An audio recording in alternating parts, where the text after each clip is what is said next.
রাজধানী ঢাকা থেকে নরসিংদী রুটে চলাচলকারী কমিউটার ট্রেনে সংরক্ষিত মহিলা বগিতে নিয়ম ভেঙে অনায়াসে বসছেন পুরুষ যাত্রীরা। শুধু তাই নয়, অনেক যাত্রী প্রকাশ্যে ধূমপানের মতো দণ্ডনীয় কাজেও জড়িয়ে পড়ছেন। এতে নারী যাত্রীদের নিরাপত্তা ও স্বাচ্ছন্দ্য মারাত্মকভাবে ব্যাহত হচ্ছে বলে অভিযোগ উঠেছে।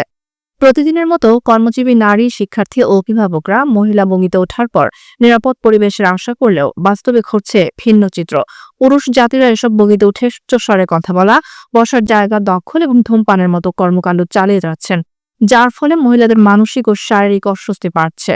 ঢাকা থেকে নরসিংদী যাওয়ার পথে এক নারী যাত্রী বলেন, প্রায় প্রতিদিনই দেখি মহিলা বগিতে পুরুষরা উঠে বসে থাকে। কেউ কিছু বললে উল্টো ধমক দেয়, কখনো আবার ট্রেনের মধ্যেই ধূমপান শুরু করে দেয়, যা খুবই বিপজ্জনক ও অস্বাস্থ্যকর।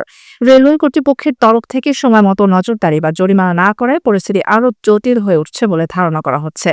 নিরাপত্তার অভাবে অনেক নারী যাত্রী বাধ্য হয়ে সংরক্ষিত বগি এড়িয়ে চলছেন। যাত্রীরা মনে করছেন, রেলওয়ে, পুলিশ ও ট্রেন কর্তৃপক্ষের নিয়মিত মনিটরিং ও কড়াকড়ি আরোপ ছাড়া এই সমস্যা সমাধান সম্ভব নয়। পাশাপাশি যাত্রীদের সচেতনতা এবং সামাজিক দায়বদ্ধতাও এই সমস্যার একটি বড় দিক।